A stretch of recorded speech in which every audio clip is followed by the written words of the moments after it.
Selamat pagi, perkenalkan saya Claudius Petrix Indrianto Ngadut, Guru Pendidikan Agama Katolik dan Budi Pekerti di SMP Santo Fransiskus Xaverius Ruteng, Kabupaten Manggarai, Provinsi Nusa Tenggara Timur. Pada saat ini saya berkesempatan mengikuti PPG, Pendidikan Profesi Guru, batch 1 tahun 2025. Saya adalah mahasiswa program studi PPG di LPTK Sekolah Tinggi Pastoral Kateketik Santo Fransiskus Asisi Semarang dengan nomor induk mahasiswa 2510409. Video yang saya buat ini adalah video uji kinerja sebagai persyarat untuk mengikuti PPG batch 1 tahun 2025. Dan dalam kesempatan video ini saya akan menampilkan atau membahas tema sakramen baptis dalam pembelajaran di fase D kelas 8 SMP. Sekian dari saya, terima kasih, selamat menyaksikan.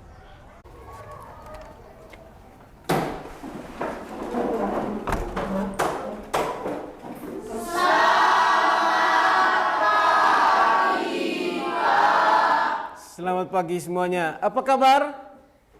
Luar biasa, puji Tuhan, haleluya. Iya, baik. Oke, baik anak-anak. Sebelum kita memulai pelajaran hari ini, saya ingin membuka kegiatan hari ini dengan doa ya. Dalam nama Bapa, dalam nama Bapa dan Putra dan Roh Kudus. Amin.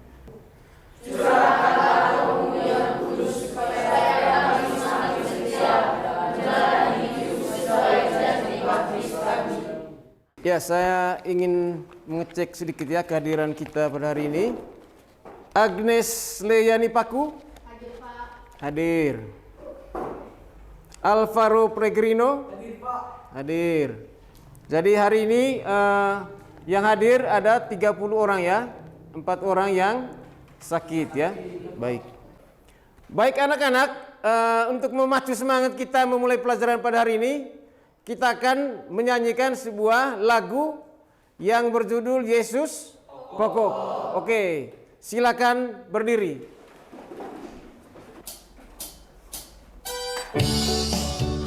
Boleh sambil tepuk tangan.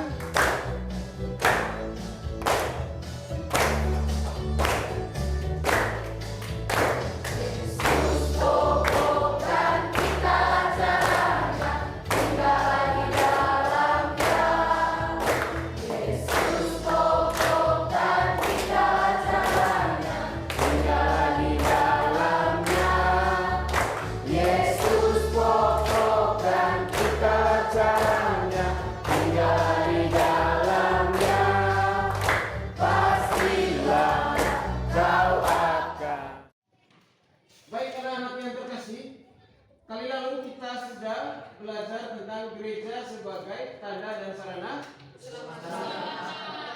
Kira-kira apa yang kalian ingat tentang topik atau tema gereja sebagai tanda dan sarana keselamatan? Mengapa gereja disebut tanda dan sarana keselamatan? Karena melalui gereja, Pak, Kristus hadir secara nyata. Oke, Melalui pembacaan Injil, sakramen pewartaan Injil, dan juga pelayanan sakramen dan tindakan kasih terhadap sesama. Oke, kita tepuk tangan semuanya. Karena gereja itu menjadi tanda dan sarana keselamatan, ya salah satunya lewat pelayanan sakramen, maka ya pada hari ini kita akan membahas tentang sakramen baptis ya, sakramen baptis. Kalian semua di sini ada yang pernah dibaptis? Siapa yang pernah dibaptis? Wah, sudah semua, luar biasa. Nah, apa yang kalian ingat ketika kalian dibaptis? Apa saja? Ya? Orang tua menggendong bayi, Pak. Orang tua menggendong bayi. Ya, silakan. Orang tua memegang lilin. Orang tua memegang lilin. Apa lagi? Dipercikan air oleh romo. Oleh romo pastor kepada Baik. kepada bayi yang dibaptis. Oke, baik. Ternyata kamu masih ingat, ya. Kamu tentu punya dokumentasi juga ketika kamu dibaptis, kamu bisa lihat video atau foto. Baik, ya. Terima kasih. Jadi tema atau topik kita pada hari ini yaitu tentang sakramen baptis. Selanjutnya kita akan melihat tujuan pembelajaran sakramen baptis itu seperti apa ya. Mari kita lihat bersama. Yang pertama, memahami dan menjelaskan makna sakramen baptis. Kemudian sakramen baptis ini adalah sakramen inisiasi yang menandai awal kehidupan baru dalam iman Katolik. Yang kedua, kalian akan mampu mengidentifikasi simbol-simbol utama dalam sakramen baptis, yaitu air, lilin, kain putih, minyak krisma, serta bisa menjelaskan maknanya ya. Yang berikut, bisa memahami dasar biblis dari sakramen baptis, khususnya perintah Yesus dalam Injil Matius bab 28 ayat 16 sampai 20 ya. Merefleksikan nilai-nilai sakramen baptis melalui penerapan sikap pertobatan. Lalu yang berikutnya menunjukkan sikap hormat terhadap simbol-simbol sakramen baptis. Dan yang terakhir mewujudkan komitmen untuk hidup dalam iman dan kasih ya sebagai ajaran Kristus dalam kehidupan sehari-hari ya. Jadi seperti itu. Sebelum kalian memahami lebih lanjut, mempelajari lebih lanjut tentang apa dan bagaimana sakramen baptis ini, kalian semua diajak untuk menyaksikan video berikut ya tentang Yesus dibaptis. Di tengah gurun Yudea yang sunyi, Yohanes Pembaptis berdiri dengan gagah, menyampaikan pesan pertobatan yang menggema di antara bebatuan. Ekspresinya yang tegas dan penuh keyakinan, Yohanes Pembaptis menyerukan, "Bertobatlah sebab kerajaan surga sudah dekat." Di bawah langit yang luas dan padang gurun yang tandus, seruan Yohanes Pembaptis bergema, "Persiapkanlah jalan untuk Tuhan, luruskanlah jalan baginya." Penduduk dari Yerusalem, seluruh Yudea, dan daerah sekitar Yordan datang kepadanya. Mereka mengaku dosa dan dibaptis oleh Yohanes di sungai Yordan. Ketika ia melihat banyak orang Farisi dan Saduki datang untuk dibaptis, ia berkata kepada mereka, "Hai kamu keturunan ular beludak, siapa yang memperingatkan kamu untuk melarikan diri dari murka yang akan datang? Aku membaptis kalian dengan air sebagai tanda pertobatan, tetapi yang datang kemudian daripadaku lebih berkuasa. Aku tidak layak untuk melepaskan kalian." Ya, kalian sudah mendapatkan LKPD yang Bapak bagikan kemarin kan? Ada yang belum dapat? Sudah semua, baik. Iya, coba kalian melihat aktivitas 1 dalam LKPD. Ini adalah pertanyaan untuk masing-masing kalian ya. Berdasarkan video yang barusan kalian amati, pertanyaan yang pertama, siapakah tokoh utama dalam peristiwa yang ditampilkan dalam video barusan? Iva? Jadi tokoh yang utama dalam peristiwa tersebut adalah Yesus Kristus. Tokoh utama dalam video tadi adalah Yesus Kristus. Ya, benar sekali. Tepuk tangan untuk Iva.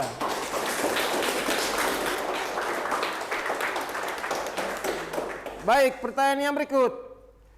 Apa yang terjadi saat Yesus dibaptis oleh Yohanes? Temannya Iva. Kay, silakan. Yang terjadi yaitu ketika pertama kali Yesus keluar dari air, langit terbuka. Langit terbuka. Oke, langit terbuka. Baik, tepuk tangan untuk Kay. Masih ada lagi? Oke, Chloe. Di saat langit yang terbuka, turun juga Roh Allah dalam bentuk rupa burung, merpati, Pak. Saat langit terbuka, turun Roh Allah dalam rupa burung merpati. Baik, bagus Chloe, tepuk tangan. Masih ada lagi? Apa lagi yang terjadi saat Yesus dibaptis oleh Yohanes? Nah, saat langit terbuka, Roh Kudus turun, apakah terjadi sesuatu atau tidak? Ada apa? Ya? Ada apa? Terdengar suara dari Roh Allah, Pak. Terdengar suara dari Roh Allah. Roh Allah. Suaranya seperti apa? Berkata seperti apa? Inilah anakku yang kukasihi, kepadanya lah aku berkenan. Inilah anak yang kukasihi, kepadanya lah aku berkenan. Baik. Ya, tepuk tangan untuk jawaban-jawaban yang benar. Kemudian pertanyaan berikut. Apa makna suara dari langit dan Roh Kudus? Apa maknanya? Baik, Yuni. Makna suara dari langit dan Roh Kudus itu, Pak, suara dari langit menyatakan Yesus sebagai anak Allah. Suara dari langit itu menyatakan Yesus sebagai Anak Allah. anak Allah. Baik, bagus. Tepuk tangan. Yang lain? Siapa lagi? Siapa? Oke, ya, silakan. Silakan.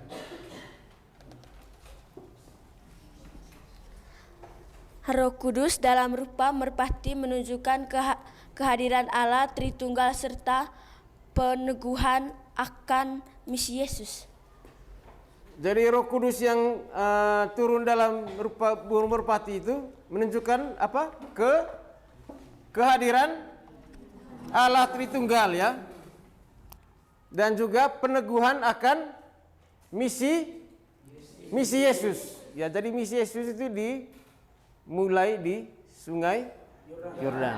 Nah, sekarang kita akan masuk ke bagian yang berikut, ya, masuk ke bagian yang berikut untuk mendalami lagi tentang sakramen baptis ini. Ya, mengapa, apa dan bagaimana sakramen baptis? Mengapa kita ini harus dibaptis? Kemudian dasarnya apa? Kenapa kita dibaptis? Ya. Nah, untuk itu Bapak akan memberikan kamu pertanyaan, ya, seperti yang ada dalam LKPD aktivitas 2. Tapi kamu harus masuk di dalam kelompok yang sudah dibagikan sebelumnya, ya, kali lalu. Seperti kali lalu kita terdiri dari 6 kelompok. Baik, silakan adik-adik sekalian masuk ke dalam kelompok masing-masing.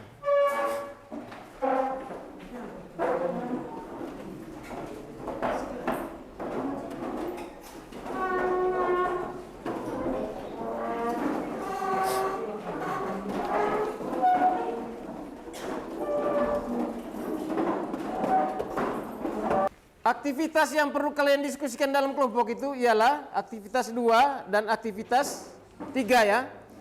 Nah, aktivitas 2 itu menganalisis teks kitab suci, ya. Dasar dari sakramen baptis. Yang pertama itu teks Matius bab 3 ayat 13 sampai 17 itu dianalisis oleh kelompok 1 dan 2. Ya. Kemudian Matius 28 19 sampai 20 itu oleh kelompok 3 dan 4. Lalu Injil Yohanes bab 3 ayat 1 sampai 7 itu oleh kelompok 5 dan 6, ya. Sedangkan aktivitas 3 simbol sakramen baptis dan maknanya, ya, dengan gambar-gambarnya itu oleh semua kelompok, ya. Jadi semua kelompok itu menuliskan arti dari semua simbol yang ada di situ dan relevansi atau kaitannya dengan kehidupan sehari-hari. Baik, ada pertanyaan? Baik, kalau tidak ada pertanyaan, kalian diberikan waktu sebanyak 15 menit untuk mendiskusikan dalam kelompok. Silakan.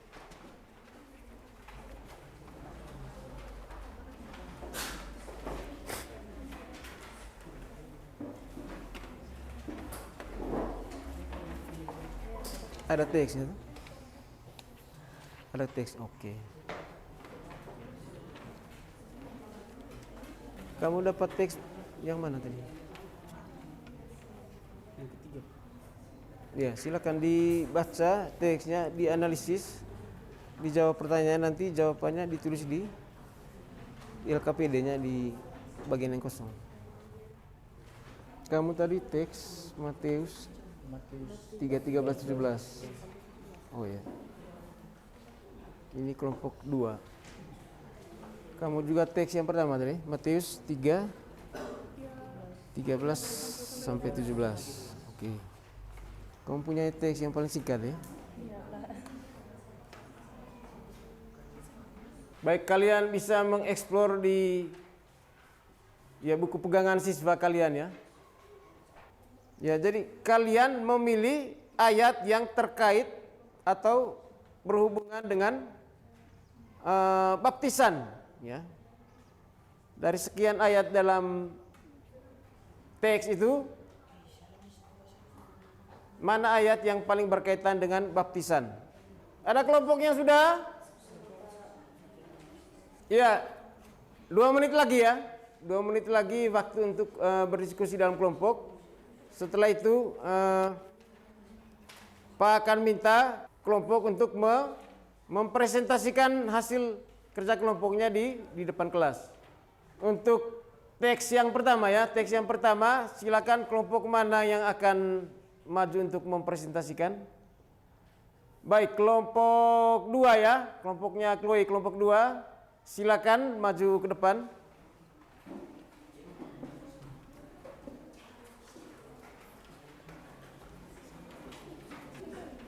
Ya, yang moderator silakan memulai presentasinya.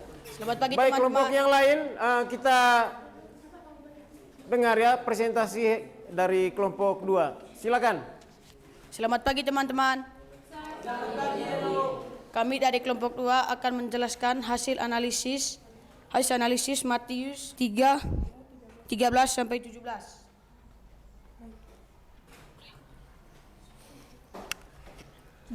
Jadi kita mulai dari isi pokok ayat tersebut.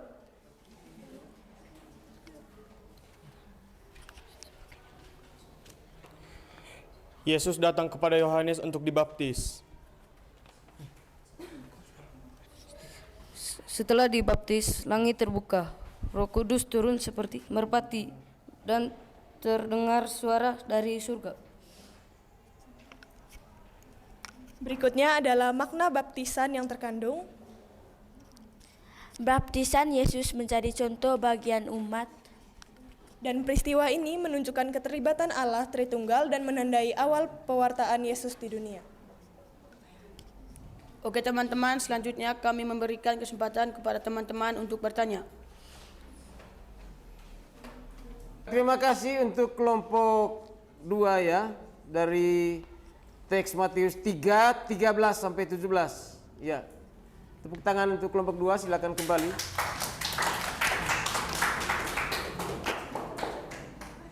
Selamat pagi teman-teman dan Pak Guru.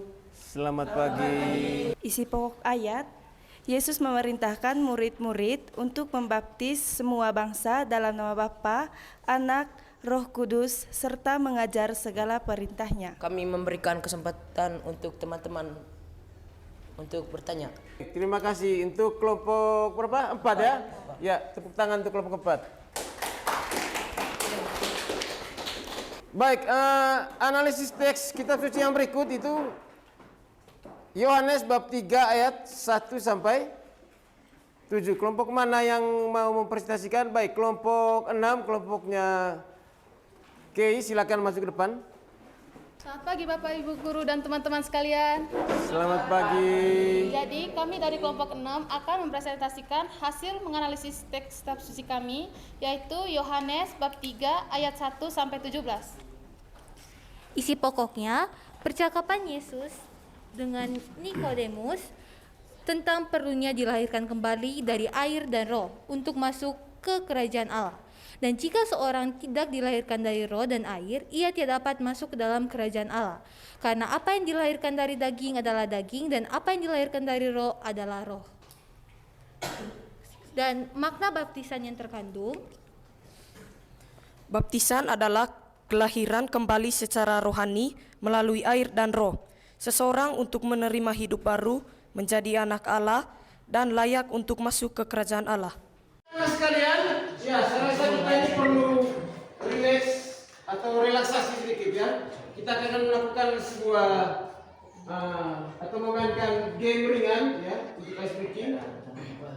Coconut, COCNT. Oke, silakan berdiri. Ya, contohnya seperti ini ya. Kita akan melakukan gamenya. C O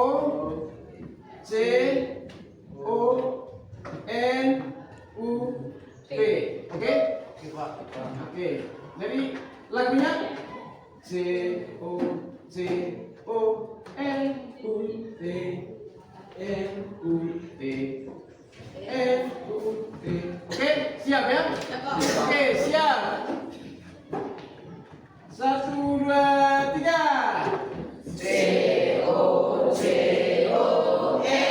U T N U T N U T C O N U T N U T N U T C O N U T N U T N U T C O N U T N U T N U T C O N U T N U T N U T C O N U T N U T N U T. Oke. Sudah kembali. Baik, silakan dulu. Terima kasih, Pak.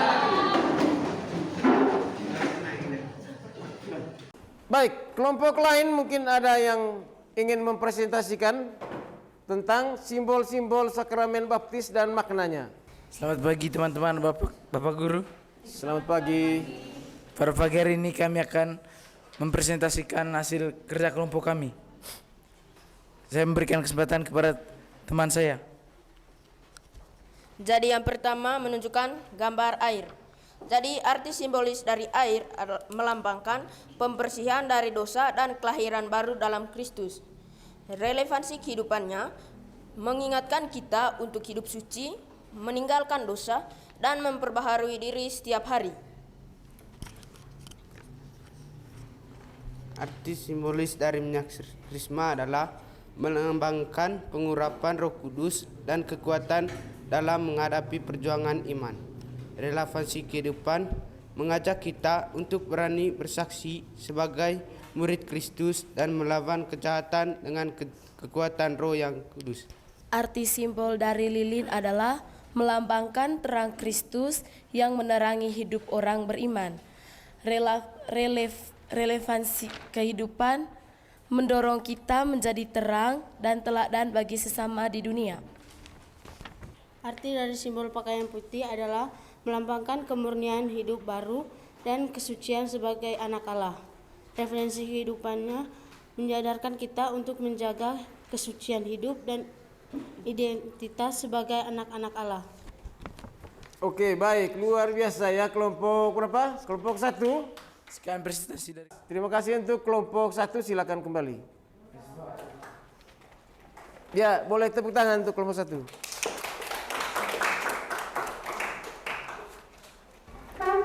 Ya, sebelum melanjutkan, saya ingin bertanya, ya seperti yang kamu bisa lihat, mungkin ada hal baru yang kalian pelajari pada hari ini tentang sakramen baptis. Mungkin 1-2 orang bisa menyiringkan. Apakah ada hal baru hari ini? Jadi yang baru saya pelajari hari ini, Pak, berkaitan dengan relevansi kehidupan dari simbol sakramen baptis dan ya. Jadi bagi Chloe sendiri, Chloe baru tahu kalau misalnya ada relevansi dalam kehidupan sehari-harinya, Pak. Oke, baik. Terima kasih, Chloe. Pertanyaan berikut, bagaimana kalian dapat menghidupi makna baptisan dalam kehidupan sehari-hari?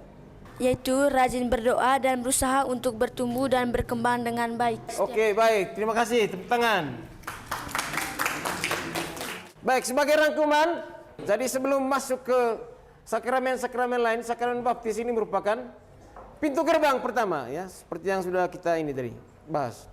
Melalui baptisan kita dibersihkan dari dosa asal dan menerima rahmat kehidupan baru dalam Kristus. Lalu dasar biblisnya seperti yang kami diskusi tadi sudah ya, Matius 3:13-17, Matius 28 16 sampai 20, Yohanes 3 1 sampai 7. Kemudian simbol-simbol sakramen baptis seperti yang sudah dibahas tadi, ada air ya. Dengan artinya apa? Lilin, kain putih dan minyak krisma. Nah, lalu dampak dan konsekuensi dari sakramen baptis. Sakramen ini menghapus dosa asal, ya. Memanggil kita untuk hidup dalam iman. Terus dan pertobatan konsisten dalam kehidupan sehari-hari. Di LKPD bagian akhir itu ada tugas individu lagi yang meminta kalian tuh melakukan refleksi. Ada 4 pertanyaan. Silakan kamu membacanya dan memberi tanda centang sesuai dengan refleksi kalian masing-masing ya. Ya, sebelum mengakhiri pelajaran hari ini. Untuk pelajaran kali berikut itu saya minta kamu untuk meringkas di rumah nanti ya, meringkas tentang Injil Lukas 22 bab 22 ayat 14 sampai 23 ya, untuk topik kali berikut tentang sakramen Ekaristi. Ya, sebelum kita doa penutup, kita menyanyikan lagu terakhir ya, lagu penutup. Ya, lagu Ku Mau Cinta Yesus. Semua tahu lagunya kan? Oke, baik. Mari kita semua berdiri. Silakan berdiri, kita menyanyi sebelum doa penutup.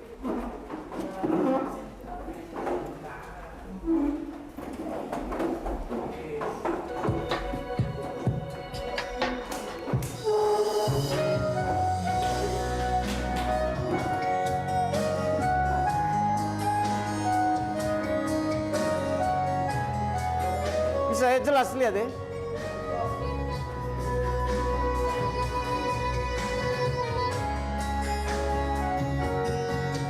Ku mau cinta Yesus selamanya. Ku mau cinta Yesus selamanya. Meskipun badai silih berganti dalam hidupku, ku mau cinta Yesus selamanya.